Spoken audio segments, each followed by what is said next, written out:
பனித்துளிகள். November 14, 2024. கிறிஸ்துவின் இரண்டாம் வருகை. மகிமையான வரவேற்பு.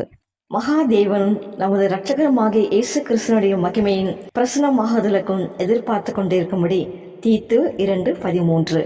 வேறொரு நாட்டிலிருந்து அமெரிக்காவிற்கு வருகை தருகிற தலைவர்களை மரபுப்படி வரவேற்பார்கள். அப்போது அரசு சார்பாக கொடுக்கப்படுகிற வரவேற்புகள் நட்பின் வெளிப்பாடாக இருக்கும். வருகை தருபவரின் அந்தஸ்தை பொறுத்து பொதுவாக 3 முதல் 4 நாட்கள் வரை தங்கியிருப்பார். பிற நாட்டு தலைவர்களை வரவேற்க முதலாவது விமான அணிவகுப்பு நடத்தப்படும். வருகை தருபவர்கள் பொதுவாக விமானம் மூலம் ஜாயின்ட் பேஸ் ஆண்ட்ரூஸ் விமான தளத்தில் வந்து இறங்குவார்கள். அவர் இறங்குவதற்கு ஏணி வைக்கப்படும். சிவப்பு கம்பளம் விரிக்கப்படும். சிவப்பு கம்பளத்தின் இருபுறமும் இராணுவ வீரர்கள் நிற்க ஒரு வரவேற்பு குழு ஒன்று அவரை வரவேற்க தயாராக இருக்கும். வருகிறவர்கள் படிக்கட்டுகளில் இறங்கி நடக்கும்போது அமெரிக்க விமானப்படையின் அணிவகுப்பு இசைக்கப்படும். படிக்கட்டுகளின் கீழே அமெரிக்க பள்ளி மாணவர் ஒருவர் மலர் கொத்துகளை கொடுத்து வரவேற்பார். அந்த வரவேற்பு குழுவில் தேர்ந்தெடுக்கப்பட்ட சிலர் மட்டுமே இடம்பெற முடியும்.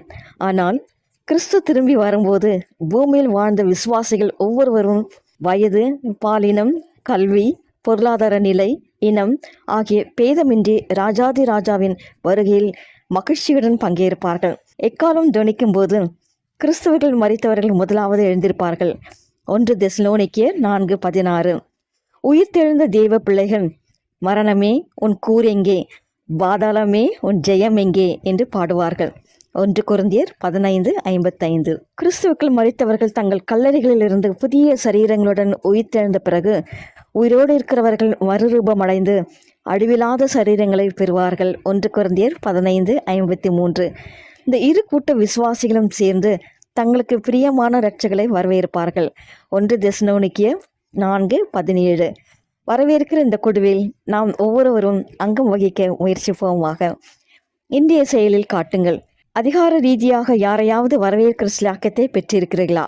இன்றைய ஆழமான ஆராய்ச்சிக்கு ஏசாயா 25:9, மத்தேயு 25:32 முதல் 34 வரை, மார்க்கு 13:27.